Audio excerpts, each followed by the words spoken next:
Hello guys, welcome to my channel Mousumi punch official. তো বন্ধুরা, কেমন আছো? আশা করি সবাই অনেক ভালো আছো, আর আমি অনেক ভালো আছি। তো সন্ধ্যাবেলা একটা টিফিন নিয়ে চলে আসলাম, জোরদার টিফিন বলতে পারো তোমরা। তো এখানে ছিল পকোড়া আর রয়েছে পিৎজা। তো তোমরা যদি এইরকম সন্ধ্যাবেলায় টিফিনে কিছু বানাতে চাও, পিৎজা এবং পকোড়া, তাহলে এই রেসিপিটা তোমরা ফলো করতে পারো। তো এখানে আমি প্রথমে নিয়ে নিয়েছি ময়দা, আর নিয়ে নিয়েছি 1 চা চামচ চিনি, আর 1 চা চামচ সাদা তেল, 1 চা চামচ লবণ। তো এটাকে ভালো করে মিক্সড করে তারপরে এর সাথে টক দই অ্যাড করতে হবে। আর বন্ধুরা, আমি কিন্তু এখানে 150 গ্রাম টক দই নিয়েছিলাম, আর ময়দার পরিমাণটা যেহেতু বেশি ছিল, তো তার জন্য আমার এখানে কিন্তু একটু টক দই কম পড়েছে। তো একটু কম পড়ার ক্ষেত্রে আমি এখানে জল ইউজ করেছি। তো এখানে যত ভালো টক দই দিয়ে তুমি মাখতে পারবে, ততটাই তোমার কিন্তু সফট আর ফুলবে। তো যাই হোক, এখানে তো আমার কম পড়ে গিয়েছে, তো আমি এখানে একটু জল ইউজ করেছি। তোমাদের যদি এরকম কম পড়ে যায় আর কেনা সম্ভব না থাকে, তো তাহলে তোমরা এখানে জল ইউজ করতে পারো। তো তারপরে আমি এটাকে একটু ফাটবো। তো এটাকে ফাটার জন্য আমি এখানে নিয়ে নিয়েছি বেকিং সোডা আর বেকিং পাউডার। তো তোমরা এটাকে ভালোভাবে পরিমাণ মতো দেবে, না হলে কিন্তু ফুলবে না। তো আমি এখানে একটা বড় চামচের 1/2 চা চামচ নিয়ে নিয়েছি বেকিং সোডা আর বেকিং পাউডার। এটাকে একত্রে মিশিয়ে আমি যদি একটা ঢাকনা দিয়ে এখানে ঢাকা দেই, 1 মিনিট কি 2 মিনিট পরে যদি আমি এটাকে খুলে দেখি, তাহলে এটাকে দেখবো এটা ফুলে গেছে। তো যাই হোক, আমার সন্ধ্যাবেলা অতটা টাইম ছিল না, তো তার জন্য আমি এটাকে আর ঢাকনা দিতে পারিনি। তো আমি তাড়াতাড়ি রেডি করার জন্য এখানে ঢাকনা না দিয়েই মেখে নিয়েছি। তো দেখো, এখানে কিছুটা ফুলে উঠেছে। এটাকে ভালো করে এখন মাখবো। মেখে তারপরে একটা কাপড় দিয়ে ঢাকা দিয়ে রেখে দেবো। তো তোমরা স্টেপ বাই স্টেপ দেখতে থাকো ভিডিওটা, তাহলে তোমরা বুঝতে পারবে। আর যদি আমার এই রেসিপিতে কিছু ভুল হয়ে থাকে, তাহলে অবশ্যই আমাকে কমেন্ট করে জানিও। তো দেখো ভিডিওটা তোমরা কন্টিনিউ। আর এখানে কিন্তু মাখারও একটা প্রসেস আছে। তো তোমরা এইভাবে মাখাবে, দেখবে খুব সুন্দর সফট হবে। আর এটা কিন্তু খুব টাইট কিংবা ঢিলা হবে না। এটা একদম পারফেক্ট মাখানো চাই। এই মাখানোর ওপরে রুটিটা নির্ভর করবে কতটা সফট হবে। তো এখানে আমি মাখছি যেই প্রসেসে, তোমরাও সেই প্রসেসটা ফলো করো। তো তারপরে আমি এখানে একটু তেল নিয়ে নেব, সাদা তেল নিয়ে এখানে আমি মাখিয়ে নেব, যাতে ওপরে কোনো না স্তর পড়ে। তো এখানে ভালো করে 2 সাইডে আমি মাখিয়ে রেখে দেব আধা ঘন্টার জন্য। যেহেতু আমার কাছে বেশি টাইম নেই, তোমরা চাইলে 1 ঘন্টা রেখে দিতে পারো। 1 ঘন্টা রেখে দিলে কি হবে, বেশি সফট হবে আর মাখাটাও খুব সুন্দর হবে। তো যাই হোক, আমি তারপরে এটাকে একটা ঢাকনা দিয়ে ঢেকে দেব। তো এখানে আমি একটা সাদা কাপড় ইউজ করব, সেটা দিয়ে ঢেকে রেখে দেব। তার আধা ঘন্টা পরে ঠিক আমি খুলে নেব, তার কারণ আমার হাতে বললাম যে টাইম নেই, কম টাইমের মধ্যে। তো যাই হোক, আমি এখানে সাদা কাপড় দিয়ে এটাকে ঢেকে রেখেছি। তারপরে এটা পিৎজার জন্য আমি যেগুলো রেডি করব, সেগুলো হলো টমেটো আর ক্যাপসিকাম। তো টমেটো আর ক্যাপসিকামটা আমি এখানে কেটে নেব। তো দেখো, তারপরে আমার এখানে কাটা হয়ে গিয়েছে। তো তো বন্ধুরা, এই ভিডিওটা আমার প্রায় 1 মাস আগে বানানো হয়েছিল। তো যাই হোক, বাড়িতে বানাচ্ছিলাম, তো তোমাদের সাথে একটু শেয়ার করবো বলে ভিডিওটা খুব কষ্ট করে বানিয়েছিলাম। বাট এডিট করতে এতটাই কষ্ট হচ্ছিল যে এডিট আর করে উঠতে পারিনি। 1 মাস আগে আমি ভিডিওটা করেছি, আর এই সবে আমি পোস্ট করব বলে ভাবলাম। তো ভাবলাম গ্যালারিতে আছে, সেই কেন বেকারে গ্যালারিতে পড়ে থাকবে, চলো একটা স্মৃতি হিসাবে এডিট করে ছাড়া যাক।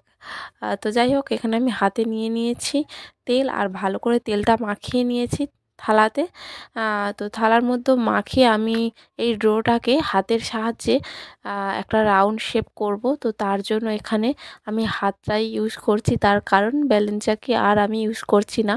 আর যদি ময়দাটা ভালোভাবে মাখানো হয়, এখানে কোনো কিন্তু বেলানোর জন্য কোনো কিছুর প্রয়োজন মনে হবে না, তোমার হাতের সাহায্যেই হয়ে যাবে। আর আমার এখানে মোটামুটি ভালোই হয়েছিল মাখানোটা। তো তার জন্য মাখানোটা, তো তার জন্য আমি এখানে কোনো বেলুন চাকি ইউজ করিনি। তো তারপরে এখানে আমি নিয়ে নিয়েছি ক্যাপসিকাম, কাঁচা লঙ্কা কেন বলছি, অনেক দিন আগে ভিডিও করে রাখলে যা হয় বন্ধুরা। তো নিয়ে নিয়েছি আমুলের চিজ, ক্যাপসিকাম, টমেটো, পেঁয়াজ আর চিকেন, চিকেনটাকে আমি ভালোভাবে ওখানে ফ্রাই করে নিয়েছিলাম, তো সেটা তোমাদেরকে আর দেখাইনি। তো এগুলো দিয়ে আমি এখন পিৎজাটা রেডি করব। তো কি বলবো না বলবো সব গুলিয়ে যাচ্ছে, তার কারণ সেই এক্সাইটেডটা আর নেই, এক্সাইটমেন্ট মানে কি বলবো আর কি, সেটা আর নেই। তো যাই হোক, এখানে আমি রুটিটা ভালোভাবে করে নেব। তো তার জন্য ভালোভাবে একটা রাউন্ড শেপ করে নিচ্ছি। আর দেখো থালাটা পুরোটাই ভরে গেছে। তো তার কারণ এখানে আমি ডমিনোজের মতোই আর কি শেপ দেবো। তো তার জন্য এই রকম বড় করে করলাম। তোমরা ভিডিওটা দেখো বুঝতে পারবে। তারপরে একটা কাঁটা চামচ নিয়ে নিয়েছি, আর কাঁটা চামচের মধ্যে আমি কাঁটা চামচটা দিয়ে আমি এখানে ফুটো ফুটো করে নিচ্ছি, যাতে এখানে না ফুলে যায়। রুটির মতো ফুলে গেলে কিন্তু পিৎজাটা আর পিৎজা মনে হবে না। তো দেখো আমি ডমিনোজের মতো একটা শেপ দিয়ে দিচ্ছি, আর এখানে আমি রুটিটাকে গোল করে দিচ্ছি, মানে 4 সাইড আমি মুড়ে দিচ্ছি রাউন্ড শেপটা। তো এই একটু হাতে করে তেল নিয়ে আমি রাউন্ড শেপটা মুড়ে মুড়ে গোল করে দিলাম। দেখো ডমিনোজের মতো দেখতে লাগছে কি না। আরও তো যখন হয়ে যাবে কমপ্লিট, তোমরা তখন বুঝতে পারবে কতটা সুন্দর একটা শেপ রয়েছে। তো যাই হোক, এখানে কাঁটা চামচটা দিয়ে আবারও ফুটো ফুটো করে দিচ্ছি। তো তারপরে আমি যে ডেকোরেশনগুলো করব সেটা তোমরা তোমাদের মনের মতো করতে পারো। আমি আমার মনের মতো একটা যা হোক একটা শেপ দিয়ে দিয়েছি। তো যাই হোক, এখানে আমি নিয়ে নিয়েছি পিৎজা সস। তো তারপরে এই পিৎজা সসটা তোমরা বাড়িতেও বানাতে পারো খুব সহজ পদ্ধতিতে। তো সেটা যদি তোমরা দেখতে চাও কেউ 1 মাস কি 2 মাস পর, তো যাই হোক কেউ যদি দেখতে চাও তাহলে আমাকে কমেন্ট করো, আমি অবশ্যই পিৎজা সসের একটা রেসিপি দিয়ে তোমাদের সাথে শেয়ার করব। তো এখন আমি পিৎজা সসটা ভালোভাবে মেলে দিলাম। তো ভালো করে মেলে আমি মানে মাখিয়ে দিলাম। তো তারপরে আরেকটু কম পড়েছিল, আবারও একটু দিয়ে দিলাম। তো কি বলবো না বলবো সব গুলিয়ে যাচ্ছে। তো যাই হোক, তোমরা কিছু মনে করো না, আমি আমার মতো করে একটা এডিট করে দিলাম না হয়।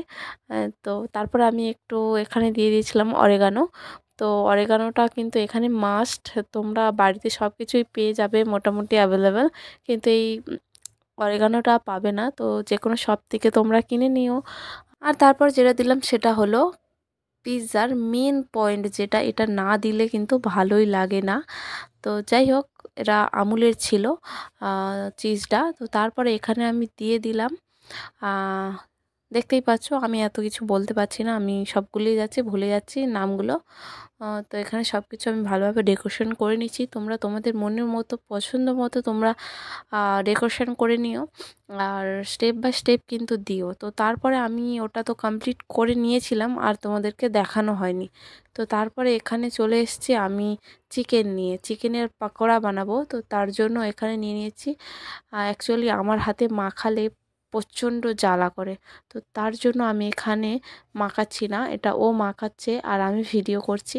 আমি সব কিছু দিয়ে দিচ্ছি, বলে বলে দিচ্ছি, আর ও মাখাচ্ছে। তো যাই হোক, এখানে চিকেন নিয়ে নিয়েছিলাম, আর চিকেনে দিয়ে দিয়েছিলাম পেঁয়াজ, ধনেপাতা, একটা ডিম আর কিছু মশলা। তো দিয়ে দেবো ওই যে চিলি ফ্লেক্স করেছিলাম, তো সেটা দিয়ে দিয়েছি এখানে চিলি ফ্লেক্স। দিয়ে দিচ্ছি এখানে বেকিং সোডা নয়, এটা আই থিঙ্ক বেসন। বেসন দিয়ে দিলাম, আর কিছুটা কর্নফ্লাওয়ার। তো দিয়ে এখানে কিছুটা মশলাও দিয়েছিলাম, আমার অতটা মনে নেই। বললাম না ওই যে 1 মাস হয়ে গেছে, ড্রাফে পড়েছিল, তো ভাবলাম চলো এডিট কিছুটা করা আছে যখন ভয়েসটা দিয়ে তোমাদের সাথে শেয়ার করে দিই। তো তার জন্য এখানে কিছু মশলা দিয়ে দিলাম, ওই যে হ্যাঁ মেন মশলা, ও জিরে ধনে অনেক রকমের একসাথে মিক্সড করা থাকে বাড়িতে, সেই মশলাগুলো দিয়ে দিয়েছি। তারপর এখানে একটু লঙ্কা গুঁড়ো, হলুদ গুঁড়ো দিয়ে দিয়েছি। এখানে আমি কোনো কালার ইউজ করিনি, শুধু হলুদ দিয়েছি বলেই কালারটা এত সুন্দর এসছে। তো তারপর এখানে তেল দিয়ে দিয়েছি আমি, আর গলাটা আমার প্রচণ্ড ব্যথা করছে। গলার ভয়েস দেখে হয়তো তোমরা কিছুটা বুঝতে পারছো। তো এখানে দাদা বসে বসে দেখছে মাখানোটা, আর ওই যে ও মাখাচ্ছে, আমি ভিডিও করছি। তো যাই হোক, ভালোভাবে মাখিয়েছে, মাখানোটা খুব সুন্দর হয়েছে। তো চলো এখন ভেজে নেওয়ার পালা। তো এই যে আমি কড়াই বসিয়ে দিয়েছিলাম, বসিয়ে দিয়ে এখানে দিয়ে দিয়েছিলাম কিছুটা বালি, আর এখানে একটা স্ট্যান্ডও দিয়ে দিয়েছি এখানে পিৎজাটা রেডি করব তো তার জন্য। আর এখানে কিন্তু মাইক্রোওভেন ছাড়াই চুলাতে কিভাবে পিৎজা বানানো যায় সেই রকম একটা প্রসেস। তো এটা খুবই সুন্দর টেকনিক একটা বলতে পারো। তো যাই হোক, এটাও আমি অ্যাকচুয়ালি ফোন দেখে দেখেই এই টেকনিকটা বের করেছি, তো তাই জন্য তোমাদের সাথে একটু শেয়ার করলাম। আর হ্যাঁ, এখানে কিন্তু এই বালিটা তোমরা দিয়ে রাখবে না, যেটা আমার সবথেকে বড় ভুল হয়েছে, যে এই বালিটা মানে তোমাদের প্রথম থেকে বলি, পিৎজা তো আমি এখানে দিয়ে দিয়েছি রেডি করার জন্য। তো এখানে আমি উনানে করছিলাম, তোমরা দেখে বুঝতেই পারছো। তো এখানে প্রচণ্ড জাল দিয়ে ফেলেছিলাম আর কি। জোরে জোরে জাল দিয়ে ফেলার পরে যেটা হয়েছে, আমার বালিটা প্রচণ্ড গরম হয়ে গেছে। গরম হয়ে যাওয়ার পর দেখতে পারছো এখানে তাওয়া আছে, তার কারণ কি সেটা তোমাদেরকে আগে খুলে বলি। তো প্রচণ্ড গরম হয়ে গিয়েছিল, তো তার ফলে ওটা আর কি ধরে গিয়েছিল, মানে তলাটা পুরো তোমাদের না দেখালে বুঝতে পারবে না।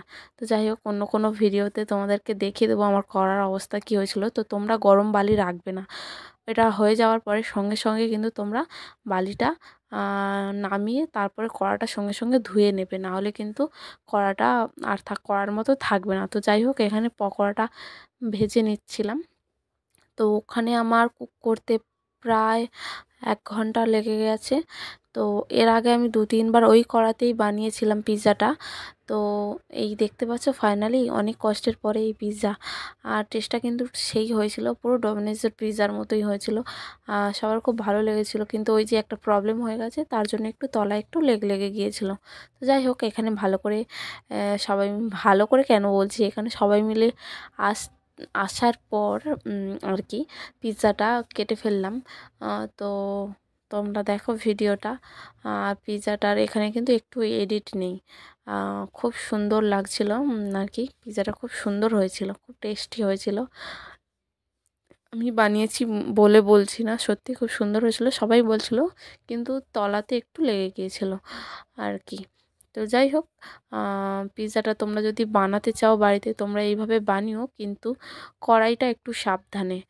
যদি বালি দাও তাহলে তোমরা করবে কি, হয়ে গেলে ওটা বালিটা ঢেলে রেখে সঙ্গে সঙ্গে কড়াটা ধুয়ে নেবে, তাতে আর তোমার কড়াটা ফুটো বা ফেটে যাবে না। আমার যেটা হয়েছে তোমাদের সাথে যেন সেটা না হয় তার জন্য একটু শেয়ার করে দিলাম। তো এই যে দেখতে পাচ্ছ চিজটা দেওয়ার ফলে কি সুন্দর হয়েছে।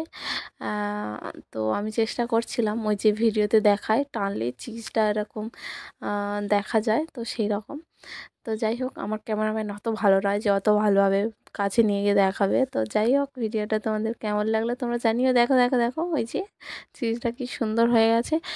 তো ওই যে আমি এখানে সবাইকে প্লেটে গুছিয়ে গুছিয়ে দিচ্ছিলাম। তো এটা হচ্ছে আমাদের সন্ধ্যার ব্রেকফাস্ট, টিফিন, সরি ব্রেকফাস্ট কেন বলছি, আমার না সত্যি মাথা খারাপ হয়ে আছে। ব্রেকফাস্ট কেন বলছি, আমি তো রাতে খাচ্ছি টিফিন, সন্ধ্যার টিফিন। জোরদার টিফিন বললাম না, আমার মাথা গুলিয়ে যাচ্ছে। 1 মাস আগে ভিডিও বানিয়ে রাখলে যা হয়। তো যাই হোক, ভিডিওটা খুব কষ্ট করে আমি এডিট করলাম, তোমরা দেখো, দেখবে, আর না হলে না দেখবে। আমার গ্যালারিতে রেখে, সরি আমার ইউটিউব চ্যানেলেই থেকে যাবে।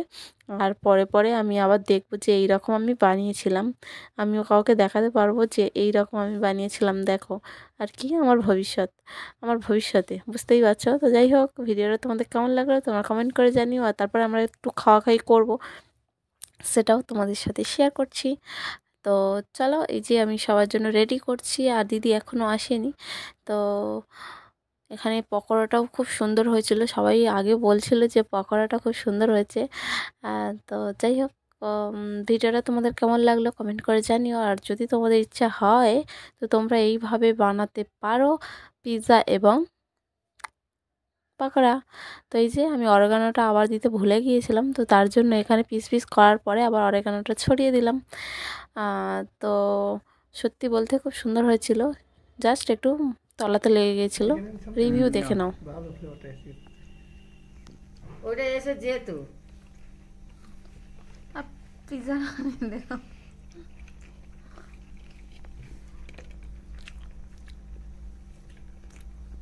দাঁড়িয়ে লেগে যাচ্ছে পিজ্জা।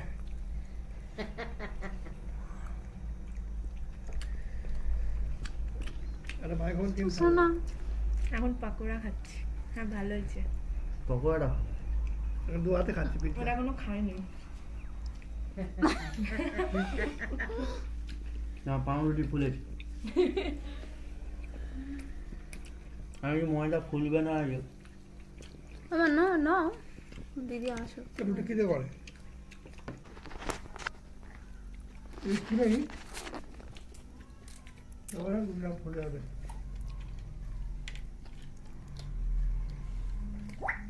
এই, কি বলছিস?